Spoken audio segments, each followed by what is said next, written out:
Bonjour les graphes, ravi de vous retrouver pour une petite analyse hebdo et reprendre quelque part les analyses hebdo Bitcoin et crypto au sens large. Voilà, bon, on va les reprendre, je pense les faire de manière hebdo si ça vous intéresse, bien entendu. Sinon, je limiterai. Euh, mais globalement, bon, j'ai pas trop suivi ce qui s'est passé cet été sur les cryptos. J'ai conservé les positions Ethereum et Bitcoin, j'avais fait des allègements au préalable, au moment où Musk avait, ou Tesla plutôt avait largué une partie. Mais il me reste donc sur mon portefeuille crypto l'équivalent donc de 10% investi, donc ce qui n'est pas grand-chose. Mais voilà, le reste pour moi c'est en attente parce que je partais du principe que on était en rebond technique et que ce qui nous intéressait c'est de voir où les vendeurs allaient sortir du bois et la construction. Donc d'un point de vue graphique, on va analyser le Bitcoin, l'Ethereum et puis les autres principales cryptos. Tout est dans son jus, hein, comme on l'avait laissé. Il y a peut-être un mois que j'ai pas dû faire d'analyse sur le Bitcoin. Et ce qui est intéressant, bon, premier regard, ce qui est intéressant, c'est que l'idée du biseau descendant, alors évidemment, tout le monde a certainement vu le bear flag, etc., qu'on casse par le bas, et oh mon Dieu, c'est la fin du monde, etc. Ce qui pour moi le plus important, c'est pas la figure qu'on vient de casser, c'est quelle est la prochaine figure que le marché peut éventuellement privilégier. Donc c'est essayer de se projeter un petit peu. Évidemment, donc se projeter dans l'anticipation des hypothèses de travail, mais pas dans les positions en elles-mêmes. C'est bien important de faire la différence entre les deux. Donc ce qui m'intéresse pour moi, c'est plutôt le travail ici de cette oblique. On le voit et on est venu la travailler. On n'est pas loin de venir éventuellement la travailler. Et ce qui va nous intéresser, c'est la suite. Alors, il faudra certainement ajuster les obliques, etc. une fois qu'on aura validé certaines choses. Mais pour l'instant, voilà, je dirais que le support est là sur ces 19 000. Ça va se goupiller avec ici ce support horizontal. Donc le gros morceau, il est là. Si on a peur que le Bitcoin lâche, en gros, le moment où il peut partir en capitulation, c'est s'il lâche donc cette zone à 19 000 $. Et à ce moment-là, je pense qu'on peut s'ouvrir une zone aux alentours des 15 000, 13 000 $. Ça serait pour moi ouais, 14 000 $. Et là, je pose ma deuxième ma deuxième accumulation. C'est ça qui m'intéressera. Pour l'instant, nous n'y sommes pas. On continue de travailler pour l'instant cette zone de support. Bien entendu, pour inverser le scénario et redevenir un petit peu plus positif sur le Bitcoin, ou en tout cas sur des dispositions qui seraient plus intéressantes, il faudra repasser au-dessus des 22 000, 23 000 $. Donc pour l'instant, on ne voit pas trop comment. Ça peut rester compliqué.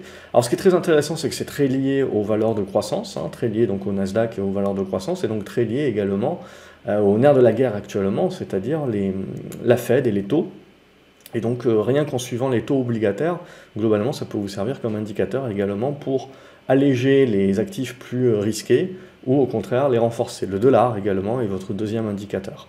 Donc tant que le dollar reste fort, les actifs risqués auront un petit peu plus de mal globalement. Donc à ce stade-là, c'est là où on en est. Donc on a du rebond technique qui est en train de se mettre en place sur le Bitcoin, mais rien de bien majeur tant qu'on n'arrive pas à dépasser les 23 000 $. Ce qui m'intéressera, c'est la tenue des 19 000. Si on lâche les 19 000, vous pouvez avoir une petite capitulation, mais que j'achèterai à titre personnel. Je la paierai. C'est mon avis personnel. Sinon, il faut attendre plusieurs chandeliers encore pour construire et avoir un avis un petit peu plus tranché pour ceux qui sont un peu plus moyen terme. Si on regarde l'Ethereum, on va se retrouver à peu près dans les mêmes dispositions. Ça ressemble beaucoup de toute façon à ce qu'on fait sur les valeurs de croissance notamment. Donc on a un bon rebond au prorata de la baisse qui ne remet pas en cause la tendance baissière de fond. Ce qui nous intéresse ici, c'est qu'on a la première cassure qui se met en place, le pullback, la deuxième cassure, et ce rebond-là, qui est certes un bon rebond, hein, de 6-7%, c'est pas mal, ça reste du rebond technique, et je veux dire, tant qu'on va être dans l'incapacité de repasser au-dessus des 1006-1007, ça risque, la probabilité c'est qu'on bloque et qu'on reparte au sud. Le support ici sur Ethereum qui sera important à tenir, c'est cette zone des 1300 $, et éventuellement donc qui va se jumeler à notre oblique, donc de notre ancien triangle qui avait été cassé par l'eau et qui avait déclenché le rebond, donc aux alentours, voilà, 1270, 1300 $, j'arrondis. Même idée, si on lâche ça, c'est là où on peut éventuellement capituler, mais même idée que pour moi sur Bitcoin, je serai acheteur en accumulation sous les 1000 $. Je continuerai à chercher à accumuler à ce stade-là. Si on veut faire un peu plus de moindre risque, on n'est pas encore sorti de l'auberge, c'est pas encore pour tout de suite, il va falloir laisser faire les constructions. Donc ça, voilà, c'est être encore un petit peu plus patient sur la chose. Eve, on va les faire un petit peu dans l'ordre chronologique de la liste, donc alphabétique en sorte. Eve, c'est la même idée, on voit que le rebond est venu buter sur cette résistance horizontale, c'est ce dont on avait parlé, je ne sais pas si vous vous souvenez dans les précédentes vidéos, je vous avais dit ce qui est important, c'est casser les obliques nous permettent d'aller chercher les résistances horizontales, mais ces résistances horizontales, il faut les voir comme des objectifs, en mode prendre ce qu'il y a à prendre, parce qu'il ne faut pas croire que le marché va se retourner à la hausse, ce n'est que d'un rebond, et aussi juteux soit-il, ces rebonds ne sont qu'au prorata de la baisse qu'on a connue, mais ne remettront pas en cause cette baisse-là. Donc en l'occurrence, c'est ce qui est en train de se passer, on le voit, donc on a buté sur une résistance, on est revenu sur une ancienne oblique, ça nous permet de faire le rebond technique, mais ce rebond technique, on voit que tout de suite, boum, il bute sur un ancien support, sur une ancienne résistance, devenue support, puis redevenue résistance, ici, donc aux alentours des 95. Et donc là, maintenant, on fait du rebond de plus 8%, mais il ne faut pas se laisser avoir un petit peu par la volatilité actuelle. Vous voyez, graphiquement parlant, tant que vous êtes sous les 95, ça reste compliqué. Pour autant, c'est de la construction. C'est de la construction encore à ce stade. Il n'y a pas de relance encore de la tendance baissière au sens propre du terme. Donc en fait, c'est un petit peu en mode balle au centre qui est en train de s'effectuer. Donc il ne faut pas tuer, je dirais, il ne faut pas tuer complètement les acheteurs. Il faut un petit peu tripatouiller les configurations et attendre d'avoir encore des chandeliers supplémentaires pour pouvoir valider une amélioration ou pas. L'amélioration, c'est clair et net qu'il faudra repasser au-dessus de 95, les tenir, et là on aurait de l'accumulation qui pourrait se faire pour jouer les cassures des résistances horizontales qui nous permettraient là de commencer à parler de retournement, mais pas pour l'instant, pas pour le moment, on ne peut pas encore en parler, on reste pour l'instant dans du rebond technique là au jour le jour, dans une tendance qui reste dégradée, donc, et qui a des probabilités supérieures de repartir au sud, mais il ne faut jamais dire jamais, donc c'est là où je pars du principe qu'on est plutôt en mode observation à ce stade-là. Si on regarde Algorand, celle-là, c'est pas très propre, on va la laisser de côté globalement tant qu'on ne va pas redépasser les 33 centimes de dollars.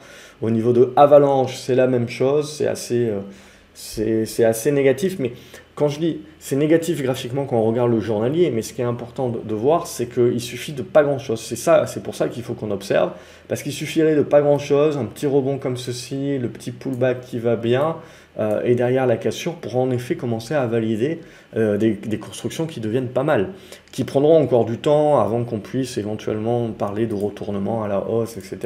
Bien entendu, c'est pas gagné.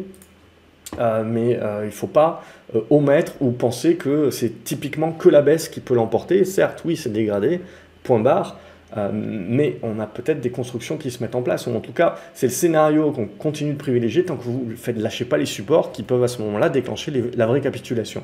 C'est ça qui va nous intéresser, c'est ça qui est important d'observer, et on voit qu'on va être globalement rapidement fixé, hein, c'est une question de quelques séances. Donc là aussi, il va falloir les stats économiques, tout ce qui est stats économiques sur l'inflation et sur la santé économique, c'est très suivi, parce qu'on est en train d'extrapoler évidemment que si l'économie continue d'aller bien, la Banque centrale va continuer d'augmenter ses taux tranquilles, et donc ça va continuer de faire pression sur la hausse du dollar, et donc sur les actifs un peu plus risqués, dont les cryptos font partie.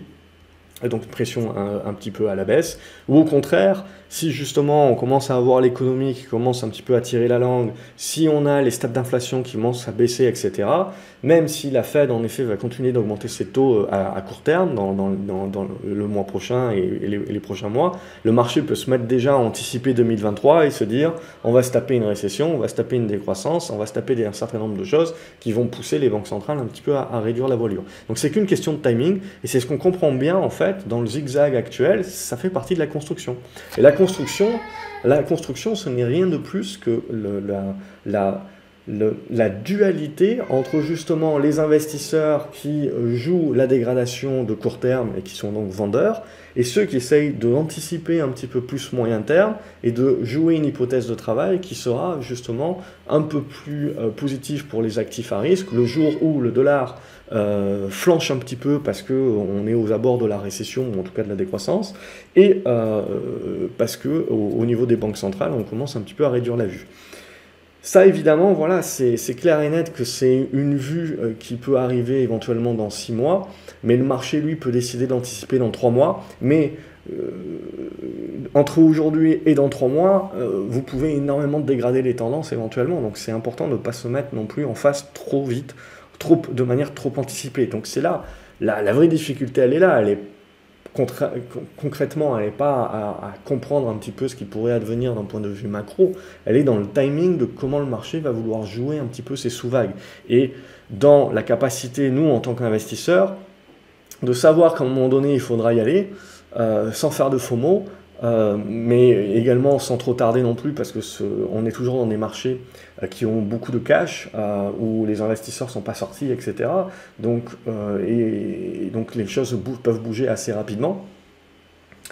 Et en même temps, dans cette idée où il ne faut pas tirer trop vite, parce que entre aujourd'hui et le jour où le marché se met réellement à jouer un petit peu au fait que les banques centrales vont faire une pause, il peut se passer quelques mois, et ces quelques mois, vous pouvez vous prendre un sacré tir. Donc, on sent toute la dualité. Et donc, c'est pour ça qu'on a autant de volatilité, parce que voilà, on est partagé entre ne pas louper la relance, éventuellement sur la moindre stat qui pourrait éventuellement nous faire espérer que machin bidule, et le fait que c'est trop tôt, et donc tout de suite on se retire parce qu'on n'a pas envie de rester en face d'un rouleau compresseur, bien entendu. Donc vous voyez tout de suite, c'est un petit peu le court-termisme et le doute et la peur qui l'emportent et donc qui rendent le marché assez nerveux et volatile. On continue avec le BAT. Qu'est-ce que ça nous fait le BAT? Pas grand-chose, c'est les mêmes dispositions. Donc là, c'est les 40 centimes de dollars qu'il faudra réussir à dépasser pour se remettre dans les bonnes dispositions. Au niveau de Bitcoin Cash, on a une petite oblique ici qu'il faudra réussir à casser. Et là aussi, vous aurez un rebond un petit peu plus puissant vers une résistance horizontale qui se mettra en place à ce moment-là. Donc au-dessus des 130 $. Au niveau du Cardano, même idée, il faudra commencer à redépasser les 50-55 centimes de dollars. Au niveau de Chainlink, même idée, il faudra redépasser les 7,50 $, 7,70 $ pour commencer à avoir une bonne temporisation, une bonne construction. Cosmos, elle est déjà en train de stabiliser plus ou moins. On a cette oblique ici, à mon avis, qui est potentiellement peut essayer d'être travaillé un petit peu plus vers le bas, vers les 9,50, mais tant qu'on tient ces 9,50, on reste là déjà dans une construction qui est plus ou moins à plat. Donc c'est important de bien comprendre que dans ces constructions-là, voilà, vous avez le temps globalement d'observer et d'attendre. Alors ça reste des cryptos, donc oui, ça prend plus 5, plus 10%, plus 15%. Si on est très court terme, en effet, il faut être plus rapide que moins rapide. Mais si on essaye de prendre le recul nécessaire et d'être plus moyen terme dans l'analyse, voilà, on a le temps globalement avant d'avoir des vrais retournements qui se mettent en place. C'est ça que je veux dire, même si potentiellement on pouvait avoir 30% de volatilité qui sont très intéressantes pour les traders. Pour l'investisseur de moyen terme, lui, il est en attente. Donc là aussi, on va retrouver à peu près les mêmes dispositions des constructions et des congestions sur Dash. Il faudra dépasser les 50 $ sur Dash, 55 même, je dirais, donc avec cette oblique ici, pour là commencer à acter une construction un peu plus. Dogecoin, pas grand chose, ça reste assez négatif, revenir au-dessus minimum, je dirais, des 8 centimes de dollars. Au niveau d'EOS, même chose, il y a un bon retournement. Alors j'allais dire même chose, mais c'est pas vrai. On le voit, on est revenu sur cette résistance ici qu'on avait tracée là, résistance horizontale. Donc on a cassé l'oblique, on part sur résistance horizontale, et là derrière, on fait le pullback. On est en train de revenir sur une première zone de support, la deuxième zone de support ici sur les 1,30 $. Et là, ce qui est important, c'est que ça tienne. Si ça tient et qu'on commence à faire du zigzag comme ça, c'est ça les constructions de congestion qui nous intéressent à moyen terme et qui donnent le signal de retournement sur cassure à la hausse. Évidemment, ça peut casser par le bas et à ce moment-là, ce n'était qu'une construction de retournement qui échoue dans une tendance de fond qui donc relance sa baisse. Mais là, c'est de la construction. Globalement, on va retrouver ça aussi sur énormément de valeurs de croissance qui restent donc dans des tendances baissières, qui ont fait des bons rebonds bien juteux de 50-100% pour pas mal de caps US, et maintenant qui sont en train de retracer cette hausse-là. Et la grosse question, c'est de se dire, est-ce que les supports tiennent? Et si les supports tiennent, ça veut dire, voilà, on repart pas en mode tendance baissière. Ça, voilà, c'est en mode tendance baissière, capitulation. Mais au contraire, si on tient les supports, on part en mode construction-congestion. C'est plutôt le scénario que j'ai envie de privilégier pour le moment. Et donc, tentative de cassure par le haut. Et là, on relance une deuxième poussée haussière en mode moyen terme. Pour l'instant, c'est pas décidé encore quel scénario privilégier. Elrond, on va retrouver la même idée. Petit oblique qu'il faudra casser pour se donner de l'air et se remettre en volonté de rebond. Au niveau d'Ethereum, on l'a fait. Ethereum classique, c'est la même idée. On retrouve pas mal de force, que ce soit sur Ethereum ou Ethereum classique par rapport aux autres cryptos. Là, éventuellement, on est en train de revenir sur une zone des 27 $, jusqu'à 24 $, c'est OK. Ça restera positif globalement dans la construction. Une construction très volatile, bien entendu, mais c'est le jeu des cryptos. Si vous n'aimez pas la volatilité, il ne faut pas faire des cryptos. Au niveau de Horizon, on va retrouver la même oblique que sur la plupart d'autres cryptos, donc casser par le haut pour se redonner de l'air, sinon tant qu'on reste en dessous, c'est dangereux. IOTA, même idée, petit oblique qu'il faudra casser par le haut. Le Litecoin, même idée, hop, on le voit, oblique qu'il faudra casser par le haut. Le Monero, un peu plus tendancieux. La zone des 130, je dirais, à conserver, et derrière, il faudra réussir à repasser en premier lieu au-dessus des 160 pour arrondir, et derrière des 175, 180 $ pour commencer à parler de retournement haussier. Au niveau de NEM, pas grand chose sur NEM, je la laisserai de côté pour l'instant. Au niveau de Neo, même chose, on laisse de côté. Quand je dis on laisse de côté, vous avez des obliques, etc. Vous avez au minimum besoin, voilà, qu'on refasse des trucs comme ça pour se dire oui, ça commence à construire et à stabiliser. Nano, même idée. OmiseGo, même idée. Polkadot, même idée. Polygon, un peu mieux. Donc on voit quand même qu'il y a quelques cryptos qui sont pas mal. Il y a EOS, je trouve, qui est encore pas mal. Ethereum classique et Polygon. Polygon Matic, là, le support tient sur la zone des 0,75, on peut toujours mécher un petit peu en dessous sur les 70, mais le gros morceau avant de parler de retournement, vous voyez, c'est ça, cette zone des 1 $ qu'il faudra dépasser. À plus courte échéance, pour se remettre dans de meilleures dispositions, il faudra également revenir au-dessus des 87 centimes de dollars et tenir évidemment la zone de support, sinon tout est à refaire. Donc là, on est dans les constructions congestion, on voit Polygon Matic déjà en Qtum, on retrouve un petit peu ce qu'on retrouve sur l'ensemble des cryptos, c'est une oblique qu'il faudra au minimum casser par le haut pour se remettre dans des meilleures dispositions. Au niveau de XRP, même chose, elle fait partie de celles, je dirais, qui sont faibles, donc tant que vous ne cassez pas l'oblique, vous n'avez pas quelque chose qui vous permet d'être un petit peu plus serein. Solana, même chose, elle fait partie des faibles dorénavant, tant que vous ne cassez pas ici au minimum les 40, 45, il n'y a pas grand chose, mis à part du rebond technique bien entendu. Stellar, même chose, casser les 12. Tezos, même chose, revenir au-dessus des 1,70 puis des 2. De Graph, ici, même chose, revenir au-dessus, alors c'est des centimes, alors c'est, je dirais, entre 12 et 15 centimes. Sandbox, même chose, fait partie des faibles, redépasser la zone des 1,20. Theta fait partie des faibles également, repasser la zone des 1,40. Tronix, des faibles également, repasser au minimum la zone des 7. Cent, VeChain, faible également, repasser au-dessus de la zone des 3 cents. Waves, faible, repasser au minimum, je dirais, au-dessus des 6 sur celle-ci. Zcash, faible également, repasser au-dessus des 80 $. Donc on voit, essentiellement, la majorité des cryptos sont du côté faible de la force. Et vous avez 3-4 cryptos en fait, qui surnagent, donc c'est clair et net, voilà, et il faut, tant qu'on ne va pas casser ces obliques-là, il faut savoir raison garder, c'est que du trading. Si on arrive à casser ces obliques-là, on commencera à avoir une espèce de soulagement et de la construction qui pourra être intéressante pour essayer de se dire, tiens, peut-être qu'on peut tenter une deuxième jambe et pas tuer. Sinon, la tendance, c'est essentiellement les tendances baissières, hein, donc les probabilités sont que si ces rebonds-là échouent un petit peu trop, et qu'on pète les supports horizontaux, vous pouvez avoir des capitulations qui se mettent en place, bien entendu. Donc c'est ça qu'il faudra regarder, mais dans tous les cas, on va être intimement fixé assez rapidement. Intimement, je sais pas, on verra si c'est intime ou pas. Au niveau de quelques actions que je suis, qui sont liées plus ou moins aux cryptos, on a Coinbase. On retrouve à peu près les mêmes choses, hein, donc c'est des grosses tendances baissières. À un moment donné, vous avez une congestion ici, boum, un rattrapage qui se fait, mais qui ne remet pas en cause la tendance baissière. On fait tout le reflux actuel, et là maintenant, quid, c'est la question, c'est qu'est-ce qu'on fait?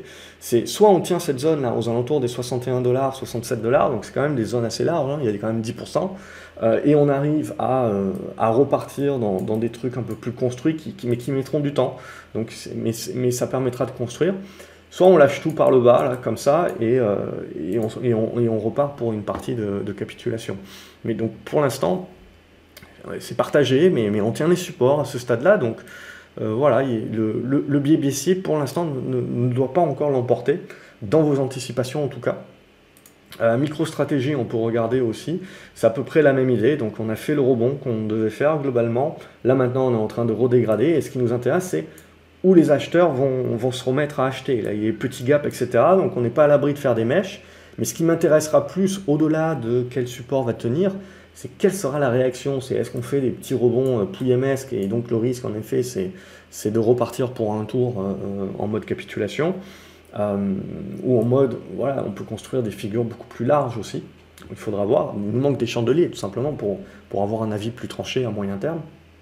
Ou au contraire, on arrive à faire une grosse réaction avec volume, et derrière, sur le pullback, à reprendre les anciens supports, et donc qui deviennent résistance, et à les reprendre, et donc qui redeviennent support, à les revalider en support, et à construire dessus. Et donc là, après, ça prendra du temps, c'est pour ça que je dis qu'il ne faut pas non plus s'emballer, même si le jour où on a une grosse réaction, il ne faut pas non plus s'emballer, parce que je pars du principe que le truc fera pas ça. Hein. Ça demandera de la construction avant que la confiance soit revenue et que les flux soient dans la capacité également de revenir sur les actifs risqués. Donc pour moi, je pars du principe que ça ne sera pas du jour au lendemain et que ça demandera de la construction, surtout dorénavant après avoir fait le rebond. Et la manière, vous voyez, dont on a cassé un petit peu l'échine de ce rebond, on prouve que quand même le fond du marché reste vendeur. C'est ça pour moi qu'il faut retenir. Donc voilà pour ce topo, on va dire, de la rentrée sur le Bitcoin, l'Ethereum et l'ensemble des crypto-monnaies. Vous l'avez vu, pour moi, il y a 2-3 crypto-monnaies qui sortent vraiment du lot. Le reste, elles sont à peu près toutes dans les mêmes configurations. Et on est en attente de chandelier. Il faut pas, c'est pas parce que ça gagne 6%, 7% aujourd'hui qu'il faut s'emballer. Ça reste des rebonds techniques dans des tendances qui restent bien meurtries. Mais pour autant, je pense que c'est pas encore le moment de crier au loup, tant qu'on ne casse pas encore les supports horizontaux, évidemment. Donc on peut encore construire quelque chose. Donc on va être fixé assez rapidement, globalement, et je pense que la vidéo de la semaine prochaine, déjà, pourra commencer à nous apporter, avec les 4 chandeliers supplémentaires qui se feront, pourra commencer déjà à nous apporter quelques éléments de réponse. Et on a à peu près ces mêmes éléments qui sont à travailler et qui sont à décider pour être fixés sur la majorité des actifs risqués, donc des valeurs de croissance pas forcément très qualitatives, etc. Donc on a à peu près les mêmes configurations que sur les cryptos. Voilà, je boucle ici. N'oubliez pas de liker la vidéo si vous l'avez aimé, bien entendu, de la partager également sur vos réseaux sociaux si vous pensez que ça peut aider les personnes qui vous suivent ou d'autres traders, etc., et éventuellement avoir une vue d'ensemble, une vue un petit peu plus haute. À vous abonner à la chaîne, comme ça vous ne loupez pas les prochaines vidéos que je publie. Je vais reprendre petit à petit le cours normal des publications. Voilà, en commentaire, n'hésitez pas à me dire ce que vous pensez, quelle est la crypto que vous privilégiez, comment vous voyez un petit peu la suite, et éventuellement certaines cryptos dont je ne parle pas, potentiellement parce que elles ne sont pas éligibles à Pro Realtime pour l'instant. Mais bon, si jamais vous voyez des cryptos dont je ne parle pas qui sont éligibles dans le logiciel Pro Realtime, n'hésitez pas à me les donner en commentaire. J'essaierai de les rajouter à la liste de suivi. Et donc, je vais essayer de reprendre ces vidéos-là si ça vous intéresse d'une manière hebdomadaire. En règle générale, je fais ça le lundi. Je vous souhaite une excellente journée, une excellente fin de journée en tout cas, suivant quand est-ce que vous regarderez cette vidéo. Et je vous dis donc à la prochaine vidéo. Salut les graphes.